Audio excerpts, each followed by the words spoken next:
My dad filmed and mocked me as a free labor loser online. Now I exposed his lies, built my shop, and completely disowned him. While I was fixing my dad's car, he recorded me and sent it to the family chat. "Look at this loser. He is fixing cars for free." Then cousins were laughing in the chat. Then dad sent it to Facebook and wrote, "Look at this failure." I got angry and left. 3 days later, my phone exploded with calls from dad and relatives begging me to undo what I did. But it all started with the damn alternator. My dad's old Ford would not start, and he could not afford to take it to a shop. He called me like he always did when something broke, not because he respected my time or skills, but because I would not charge him. He just expected it. I had worked that morning, but I dropped everything and drove over. I thought maybe this time would be different. Maybe he would offer me something small in return. A thank you, some lunch, something. Instead, he handed me a lukewarm Gatorade, mumbled something about how it should not take long, and went back inside to watch television. I was out in the driveway under the hood for almost 2 hours. The sun was brutal. My arms were covered in grease, and my back was killing me from bending over the engine. My shirt was sticking to my skin, and every bolt I touched felt like it had been welded. But I was not complaining. I was used to it. At one point, I saw him out of the corner of my eye standing on the porch. He had his phone in his hand filming me. I thought maybe it was one of those weird dad things. Like he was proud but did not know how to say it. I even gave a little nod to the camera like an idiot. I did not realize what he had done until I checked my phone during a water break. I had a bunch of notifications from the family group chat. Usually, it is just boring forwarded memes and birthday messages. But this time, it was a video of me hunched over the engine, wiping sweat from my brow with the back of my hand. And the caption, "Look at this loser. Fixing cars for free like it is 1952. Face with tears of joy emoji. Face with tears of joy emoji. Face with tears of joy emoji." Then the comments started. My cousins Nathan, Eric, and Josh jumped in first, laughing out loud. "Classic Kyle. Let me know when he is done. I got a toilet that needs scrubbing. Should have at least gone to trade school, brother." Even my aunt threw in a "he is such a sweet kid, bless his little heart," which kind of made it worse. I was not even angry yet, not until I saw the screenshot my coworker sent me 5 minutes later. My dad had uploaded the same video to Facebook publicly with a new caption. "Check out this loser. Free work and still slow. Family disump face with tears of joy emoji." Over 60 comments, some from people I have not heard from since high school. Laughing, tagging others, sharing people I used to be friends with, girls I used to like. One guy said, "Did not that guy cry once in gym class?" And it got 19 likes. I did not say anything. I did not respond to the messages. I just put my tools back in the trunk, closed the hood, and drove away. No goodbye, no explanation. I stayed with a friend that night, told him I needed space. He did not ask any questions. On the third day, my phone started blowing up. 30 missed calls, voicemails, one from my mom sobbing, another from my dad that started out quiet and ended up screaming. My cousins texted too, suddenly trying to sound friendly. Then my uncle messaged me directly. "Kyle, what did you do? Fix this now." I just stared at the screen because they had no idea. They had no idea what I had done. They thought I was the same kid who used to take the heat and say nothing. The one who sat quietly at family barbecues while they joked about my hobbies, asked if I still lived in my car, if I still played mechanic like it was a phase. They did not know that I had been planning my exit for months, not from the family but from the whole passive version of myself that they were used to kicking around. What none of them realized was that fixing cars was not just a hobby anymore. I had been building something behind the scenes. I had been flipping cars on the side, slowly accumulating money. I registered my own limited liability company. I had a shop lined up, papers filed, business name locked down, and 2 weeks before that, Ford broke down. I had made a deal with a small local shop that needed an experienced hand. The owner was ready to retire. We finalized the transfer. I was about to take over a business, a real one. So when I pulled out of the driveway, I did not just go to my friend's house. I went to my soon-to-be garage and worked late into the night, called the guy who sold it, asked if he would mind speeding things up. He said yes, he liked my hustle. By the time the family chat was over, the paperwork was done. I had the keys in my hand, but that was not what started it all. That is not why they panicked. 3 days after my dad's post, I uploaded something of my own. A video just like his, except mine was shot in my new shop. Clean, organized with a bright red Mustang on the elevator behind me. I looked right into the camera, no anger, just facts. Some of you may have seen a video recently where I was called a loser for fixing a car. That car was my dad's. He did not pay me. I did not ask him to. But here is the thing. While he was busy filming me and laughing, I was out here building something. This is my new shop. I own it now. It is mine. I stepped aside so the camera could see the room, the tools, the framed license on the wall, the name of the shop, Free Labor Auto. I paused. And yes, it is named after the joke. Thanks for the marketing, Dad.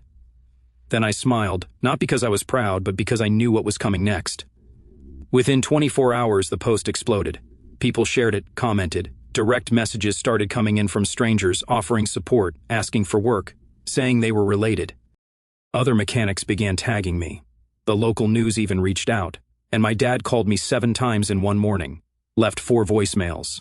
Then he posted a status. Some people are ungrateful. They twist the truth to make themselves look good. Family first always. It got 5 likes, all from relatives. But then a funny thing happened. My cousins, the same ones who had been laughing, started messaging me. Josh texted me directly saying he did not mean anything by it and that he thought what I was doing was actually sick. Nathan shared my shop post on his own story. Eric commented with fire emoticons like, nothing happened. And then my uncle, the one who told me to fix it, tagged me in a post offering to sponsor a family car day at my shop. They were all trying to get back on board. They had no idea I was not done. I ignored the messages at first, let them pile up. I watched them twist themselves into knots, trying to sound supportive, like they had always believed in me. I wanted to see how far they had go. Then my dad showed up at the store. I was in the middle of changing the oil in a customer Civic when I heard someone banging on the windshield. I looked up and there he was standing outside like a man who just realized the automated teller machine ate his last $20. I did not move. I just stared until my coworker unlocked the door. He walked in like he owned the place. Did not even say hi. Just started telling me that I was being dramatic, that I had humiliated him in front of his whole family, that I had made him look like a fool on the internet. Not once did he mention the original video. Then he said the thing that finally broke me. You would not have this place if it was not for me. I actually laughed. Not because it was funny, because it was delusional. He was trying to tell me to take down my video, that I should make a new one. One where I thanked him. For what? I asked. For mocking me? For calling me a loser in front of hundreds of people?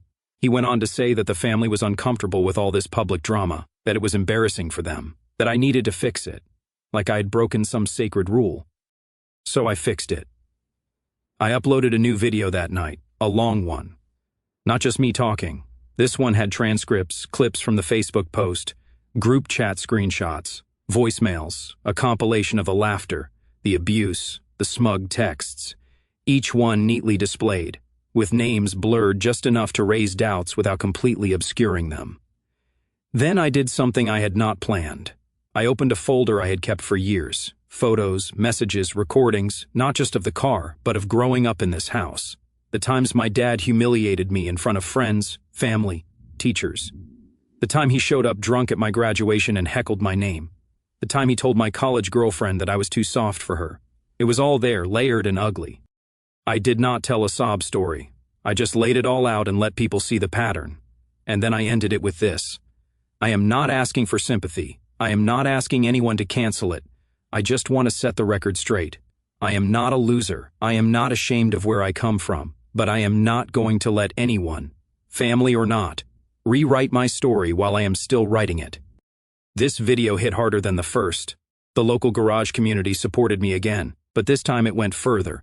Mechanics all over the country shared it, then therapists, then a non-profit for adult children of abusive homes reposted it with a link to my shop. That is when things really took off. The next day, I had 3 offers of sponsorship. A podcast invited me to be a guest speaker. An auto parts company offered to supply my shop for 1 year.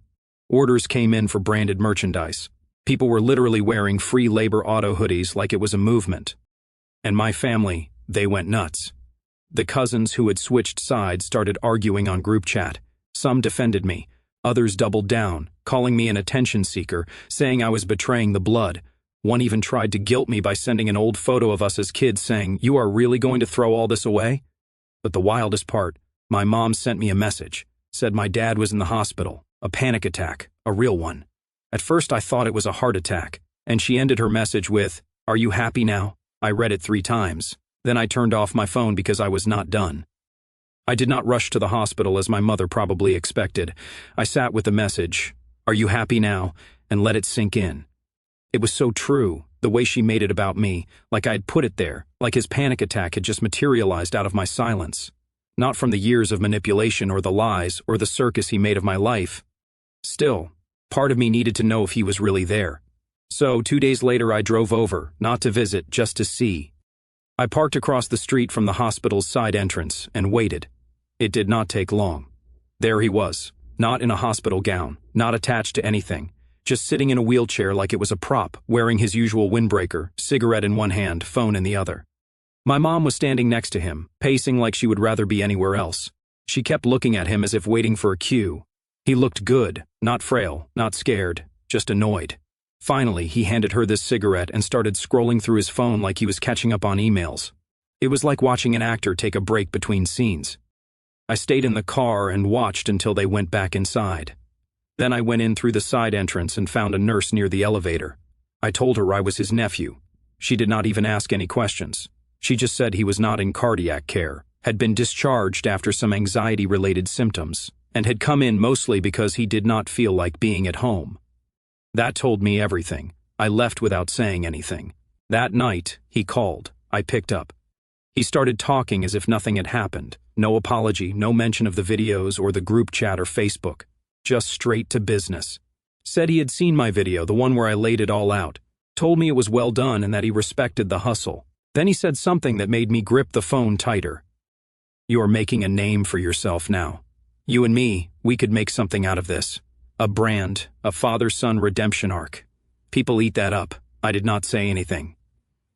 He went on. He said a local news station had contacted him. Channel 4 wanted to do a feel-good story on me. Said he talked to them, told them he was proud, played the part of the misunderstood father who had made mistakes but just wanted to make amends. Then he said this. "They want both of us on camera. I thought it would be good if we did it together. I already sent them some old pictures, from your 10th birthday party. Thought it would make a good story." I asked him outright why he thought I would agree to that. He did not even hesitate. "Because you are not stupid. This is exposure. You want your business to grow, right? You want people to know your name. Well, this is the way. Play along, do the interviews, ride the wave. People love a comeback story." That is when I realized he had not learned anything. He did not care what I said or what he did. He just saw the attention, the looks, the interviews, and that is when I knew it was not over. The next morning, it got worse. My phone started buzzing as I rotated tires at the shop. Notifications, mentions, a couple of missed calls from people I had not talked to in months. I pulled up Instagram. He had created an account at The Real Free Labor Dad. First post, a selfie video of him in his truck holding one of my old wrenches like a prop. The caption read, "My son thinks I am the bad guy, but every story needs one. Let us talk. Hashtag." The video was of him talking about how he pushed me hard because he believed in me, and how I was always sensitive but gifted, and how sometimes parents mess up the delivery but the intention is love. He said he regretted how he said things but not why. The comments were a mess. Half were people supporting him. The rest were people tearing him apart. And he responded to both like it was his full-time job. He did not panic. He was pivoting. I just stared at the screen for a long time, because what he did not know, what no one knew yet, was that the whole time he was calling, gaslighting, spinning his little social media saga. I was recording every call, every voicemail, every manipulation, every fake offer of help, every plan to exploit my story for ratings. I had hours of audio, clear, crisp, damning, and I was not saving it for legal reasons. I saved it for something else. I did not respond to anything he posted for an entire week. I let him run wild, let him play the role. More videos, more TikToks. One had him standing in front of his garage pretending it was his shop and saying, "This is where my boy got his first wrench." Another showed old photos of me as a kid, superimposed over dramatic music. The caption, "I raised him tough. He may hate me now, but the world made him tough. I just prepared him." The comments were disgusting. People telling him he was a great dad, a misunderstood hero of the old school, that I was the ungrateful one. One woman even wrote, "I wish my dad was like you." It was not just creepy, it was getting dangerous because my name was in every video. My store, my face, my life, and customers were starting to get confused. One guy came in and asked if the TikTok dad would be there for photos. Another woman said she wanted to make an appointment, but only if the whole father and son story was true. He monetized the pain, turned it into a brand while I did the real work. So I texted him, told him I'd been thinking, maybe we should talk. Maybe Channel 4 was the right move. He replied within minutes in all caps, said he would bring some notes and content ideas to the workshop, called me champ, told him to come alone. Early Saturday, just us off the record.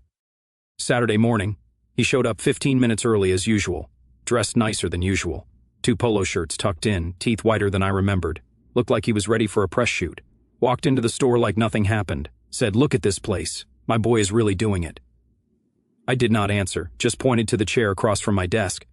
There was a folder on it. He sat down, opened it, read the contract.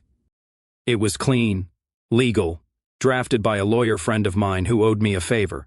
The document stated that he could no longer use my name, face, business, or story in any content, interviews, or personal branding. He could not set foot in my business again unless invited. No exceptions. When he got to the last line, he laughed. He said, "You are really going to try and cut your own father out of the biggest moment of your life?" I said, "Nothing." I just pointed to the Bluetooth speaker on the shelf behind me. The red light was flashing. He looked at it. Then he looked at me. "You are recording this?" I told him I was recording everything. Every voicemail, every phone call, every fake apology, every plan he hatched behind closed doors. I said I had them stored in a cloud, ready to drop with timestamps, context, and witnesses. He started to go ballistic, said I was paranoid, that I was turning into a real little snake. Then he said something that made me grab the edge of the table. "You think you are protecting yourself? You think this is going to end with your stupid store? Channel 4 is already in. I gave them a full interview yesterday, told them how you cut me off, how you are mentally unstable, how I am worried about you." I stared at him. He smirked. "You think I do not know how this game works? First one to cry wins." Then the door to the back office opened, and in walked Jenna. Not just Jenna. Behind her was my old friend Marcus, the guy who helped me file my limited liability company, holding his phone and live streaming the whole thing. Jenna said, "We have been listening from the beginning." Marcus added, "You are done, Frank." My dad's eyes went dead still. His face looked for the first time like he was actually trying to figure out if he could spin this. Jenna had the texts. She had been texting him for weeks. At first, pretending to be on his side, feeding him lines, encouraging him to talk. She even got him to admit that the hospital visit had been staged. He told her in a voicemail that he needed a break from all the hate and thought a little sympathy would help his following. We had everything: audio, video, text, dates, and Marcus. He streamed it live to over 12,000 people. He titled it "The Real Story Behind Free Labor Auto," exposing the TikTok dad. My dad stood up, face white. He started screaming that this was a setup, that we were setting him up, that the family would never forgive us. He stormed out the door, muttering something about lawsuits. But we already knew there would be no trial, no redemption arc, no father and son channel. He built a fantasy version of himself online, and now the truth was out, raw and permanent. But even after all that, I was not done because Channel 4 was still planning their piece, and I had one last phone call to make. After he left the shop, slamming the door like a child denied candy, I stood there in silence for a while. Jenna and Marcus did not say anything either. No high fives, no celebration. It did not feel like a victory. It felt like cleaning up something rotten that had been there for too long. Jenna stayed for a while, helped me go through the files, and make sure we had everything stored safely. She did not say much about the family, just that she was done pretending the group chat had not been toxic for years. Before she left, she said, "They will turn on you before they thank you." She was not wrong. By Monday, I had already received a message from my father's sister saying I had humiliated the family name. That whatever I thought I had revealed, I had only made things harder for everyone. Then another from my cousin Nathan, who said I had taken things too far. Suddenly, the same people who laughed at me for fixing a car were now experts on forgiveness. And Channel 4 they called. I picked up the phone, ready to turn it off. But the producer surprised me. She said they had seen the stream. They had seen the TikToks, and they were dropping it. No segment. They decided to pivot. Instead, they were going to do something about small business owners who had to cut toxic family ties to survive. A profile on me. My story, my business, no dad, no redemption, just the truth. I said I would think about it. Then I looked at my phone. Over 30 missed calls, voicemails, messages from numbers I did not recognize. Relatives, strangers, even a local pastor who said he had prayed about it and thought reconciliation was the Christian way to go. So, I took one last step. I went to the nearest phone store, got a new SIM card, new number, told the guy at the counter to delete every contact on the old card, did not back up anything. When I walked out, my phone was empty. No notifications, no names, no sounds, just mine again. Later that night, I took a picture of the store, the outside with a new sign finally up. Bold, clean, free labor auto. I posted it with one sentence. Built out of disrespect, running on peace. I turned off comments, blocked the old group chat, blocked my dad, did not announce anything. No dramatic exit speech, just gone. And for the first time in my life, it felt like the noise had finally stopped. No more fixing what they broke. Now it is just me and the work.